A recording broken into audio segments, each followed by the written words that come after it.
Hello, everyone, and welcome to our podcast. I'm Dani, and today Great.com talks with Fred Hobbs, Director of Public Relations at Imagine Colorado. If you haven't heard of it, their mission is to create a world of opportunity for all abilities. Before we begin, remember, if you're new here to this podcast, press subscribe on YouTube or a new podcast app. Now, hi, Fred, and welcome. Hello, thank you for having me. I really appreciate it. It's my pleasure, totally. Let's begin by learning more about the history of Imagine Colorado. How did it all begin? Well, it goes way back. Imagine is actually celebrating its 60th anniversary this year. So Imagine was established back in 1963 by a group of parents who lived in Boulder, Colorado in the US, who had kids who had intellectual and developmental disabilities.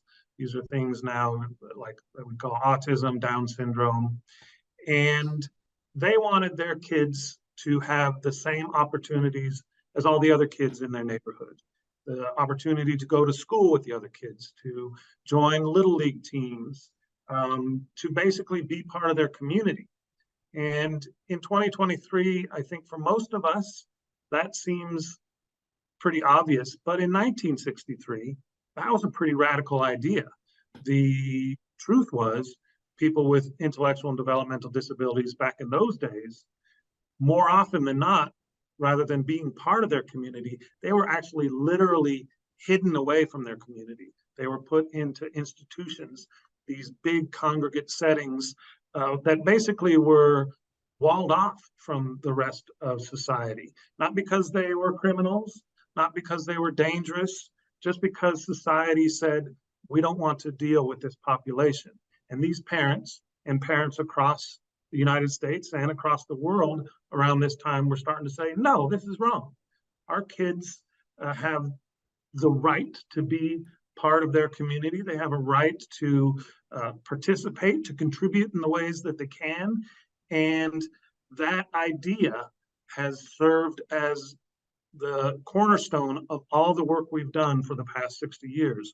We believe in the potential of all. We believe that people with intellectual and developmental disabilities can and do contribute to their communities every single day in ways big and small. And it's our job at Imagine to help facilitate that happen, making that happen. So working with our community in order to bring about these opportunities for the people we serve to truly be included members of their neighborhoods, of their communities, and show what they can bring to their neighborhoods and communities.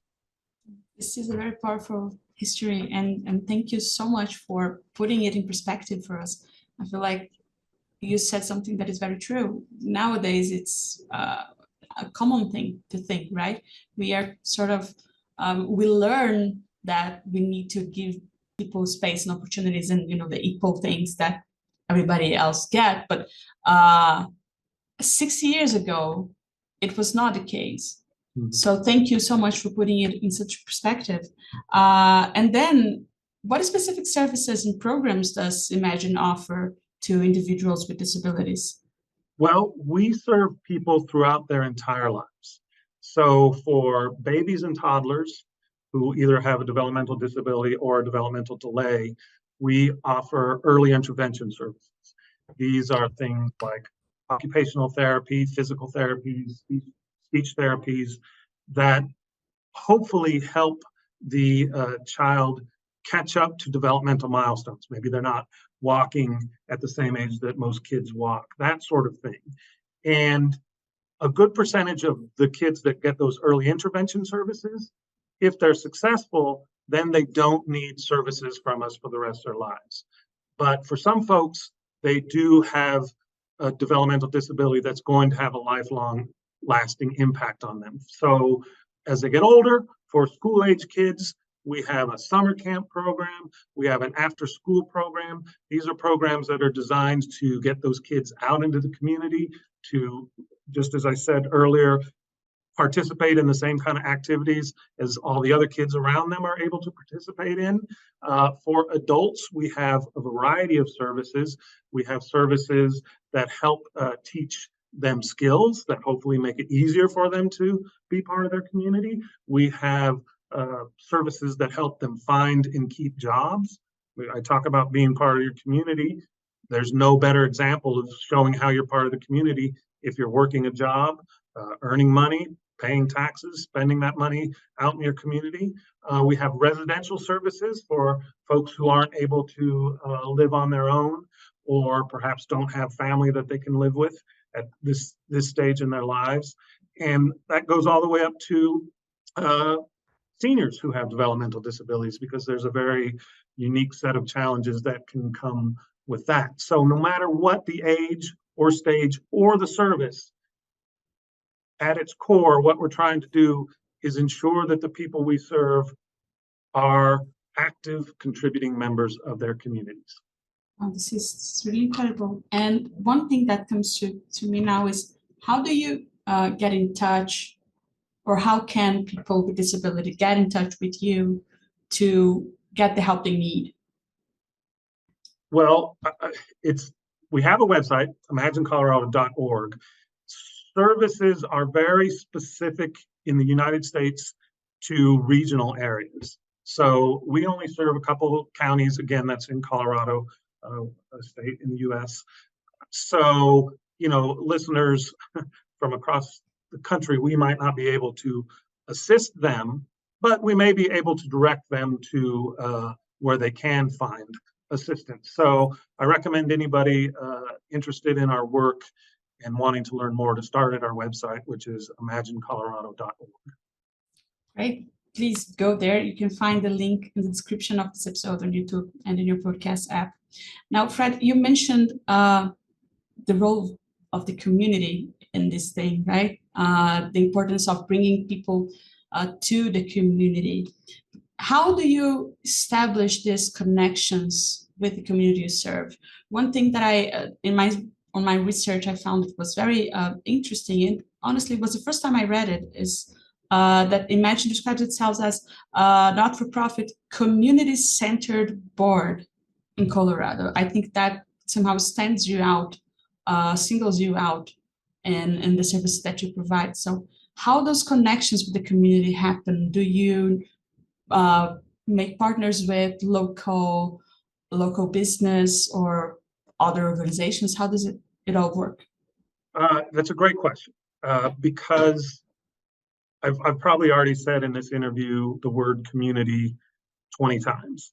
We are a community organization, and we can't do what we do without the support of our community. We don't exist to do the work for the individuals we serve or for the community.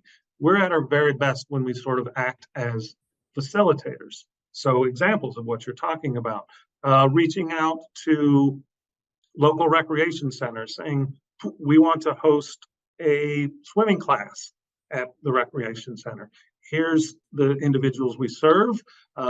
Here's some things that may come up. We talk about that, but basically set both Imagine and the people we serve and the rec center up for success. And keep in mind, again, this is out in the community. We're not saying shut this place down for us. That's the exact opposite of what we want. We want the people we serve to be interacting with the community in the ways that anyone else would. Or I mentioned we have an employment program. We reach out to local businesses to hopefully show them the wisdom of hiring people with developmental disabilities for certain tasks.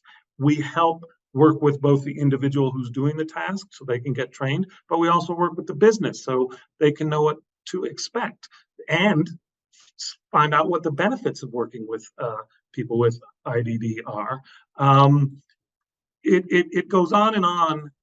I could list a lot more, but I don't want to take too much time, but we only succeed when our community is part of the work that we do. And we're very fortunate to live and work in a community that has supported us for 60 plus years. And I think recognizes the value of the individuals we serve and the value that they can bring overall to these organizations, to these businesses, to our community. Yeah, and from that, like I cannot separate somehow community from family, I think, especially in these cases where it's not just about one individual, right? Whenever discrimination happens, ends up affecting the whole family, you know, the whole group. So could you discuss a little bit now about the significance of family involvement in the programs and services that you have? Oh, absolutely. And it's again a good question. And especially for our services for both the babies and toddlers and for school age kids, families play a critical role in the success. So I'll talk about these early intervention services. I talked before about occupational therapy, physical therapy. The therapists go to the home of the child. And so while they're teaching or are doing these therapies with the child, they're also involving the parents because, you know, they can only be there maybe once or twice a week for an hour. The parents are with the kids 24/7. So we're trying to develop skills not just for the kids to learn, but for the parents to learn. So because they're really going to be the ones more often than not who are involved in most of these opportunities for them to be part of the community. We have, again, for that age group, for example, we have what we call our community calendar activities, where we take kids out to the park. And then, again, I'm talking pretty young kids, you know, birth to 3, that age, where we take them to the park and we're sort of teaching them how to engage it, but we're also teaching the parents because sometimes for parents, if you have a child that's born with a developmental disability, it can be a very scary thing. And one of those fears is that isolation. That, I mean, I know we've come a long way, but we still have a ways to go. And there's still misunderstandings about people with intellectual disabilities, of what they can and can't do. And having parents who are now brand new experiencing this, to have them be able to engage in these activities as well, it's teaching them to be that active advocate for their child, to be part of the community in ways big and small. Yeah, uh, I'm here wondering about those things, and it is more, it is, I think that word I'm looking for is ended up being powerful when you do bring the families together, right? I think it helps build a sense of not only belonging, but some safety for the future. They know that their children are not going to be alone. They will be able to, you know, work their way through self-sufficiency as much as they can. And I feel like this is an important topic as well, right? For Imagine, like empower people with this possibilities of independency and self-sufficiency, right? Absolutely. I say this kind of as a joke, but also uh, in part serious. So Imagine's been around for 60 years. I look forward for the day that Imagine won't need to exist, because the confluence of the people we serve, their families, and the community will all have figured out how to come together, and they won't need this separate party to sort of make that happen. And it's a it's a big goal, and it's pretty audacious, but I think we can get there because I look at the history of 60 years and how far we've come, and I believe a day will come when Imagine doesn't need to exist. That day's not here yet, but and organizations like Imagine across our country, the U.S., across the world, because the community recognizes the value of these individuals and makes the necessary adaptations to allow them to be part of their community. I'm looking forward for that day too, Fred. Yeah. I can join you in the joke, can Oh, yes, I? someday, really. Yeah, yeah. Like I understand what you say. And actually with that, when you mentioned the 6 years again, it made me think it must have been quite challenging, and it still is, right? What are the battles you feel like you still need to fight every day to keep going? Well, it's there's still misunderstanding in the community, although I think that's way better. And in my role, I'm director of public relations. That's really about outreach, and I have the joy and honor of being able to share success stories about the people that we serve with our community to demonstrate that they can and do contribute to their communities all the time.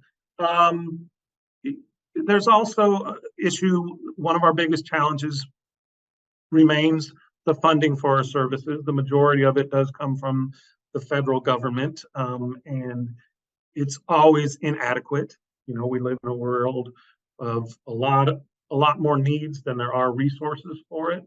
But I would personally argue that sometimes this is a population that it's easy to overlook. So that's why, for example, Imagine does seek funding outside. The traditional funding source would be federal funds, but we do have a foundation for fundraising. We have, for a long time, more than over 2 decades, tried to go above and beyond in terms of getting those funds, but it remains a challenge. So I'd say those two are the biggest challenges that we face. I can imagine.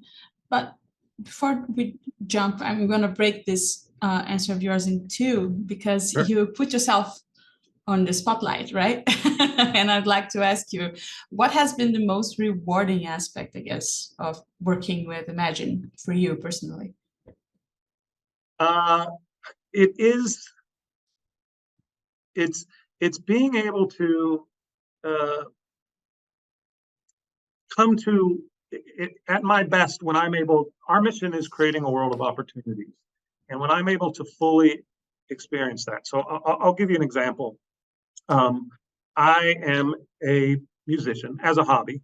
I play the drums, and we have a music class for some of our adults, and it's at a local music studio. It's really actually within walking distance of our main headquarters. This music studio, on days when maybe I'm feeling like the day to day is feeling rough, because I love my job, but like any job, it can sometimes have its challenges. And I know a class is going over, I will go over to the music class and maybe sit in on the drums or just play some percussion with them. And I think any musician can tell you that there's something about getting together with a group of musicians and making music that is almost instantaneously bond forming. Like you feel a connection. So when I am able to go play music with some of these folks in our services, it no longer is that they're people in our services. I don't define them because of their disability. They are now fellow musicians, and we're creating this music. We're all part of making something bigger than us. And when I'm able to do those sorts of things or see them with people we serve out in the community, having that same kind of experience, that's what fills me up and fills my heart with joy and makes me believe a day will come that Imagine doesn't need to exist. That's beautiful. And now for the second bit of that answer, I'd like to know, for everybody listening, what is the best way to help you with this funding? How can help you keep going? Sure. And I love the question and I appreciate the opportunity. So I've already mentioned it, and I know it'll be in the text on your different platforms. But our website is imaginecolorado.org. We do have a donate now button up at top. But I will say we are very much a regional area, and I encourage listeners, if you're not from this area, I don't want to say don't support us, but look around for local organizations that serve people with IDD in your area. If you own a business, consider hiring somebody with an intellectual or developmental disability. To me, in the long run, that will have the greatest impact. And we have a foundation director, and he's not going to be happy that I'm suggesting do other things other than donate to us. But on a global scale, it's those little things when the community and people with IDD can find that common ground to meet. That's when it's really going to be a change in the world and in terms of opportunities for people with intellectual and developmental disabilities. Well, absolutely, I agree with you completely. But in any case, the Yes. link for the donation is it's linked here on this episode. And please, everyone, if you can, if you want to know more, actually, just go to the website and learn and get in touch. Maybe you can even volunteer, who knows? But if you cannot, find a way to help them or other organizations about this. Thank you so much, Fred. I love this conversation. It was a great talk. Oh, I so appreciate the opportunity, and it's something I care deeply about. And so the chance to share some information about Imagine, but more importantly, the people we serve, I just can't thank you enough. Wow, that's beautiful, honestly. And for everybody listening, also, thank you for staying here with us for one more episode. And remember, if you enjoyed this episode, press subscribe on YouTube or in a podcast app, because that shows the algorithms that this is an important conversation and more people can learn about the importance of Imagine Colorado. Bye, and I'll see you in the next episode.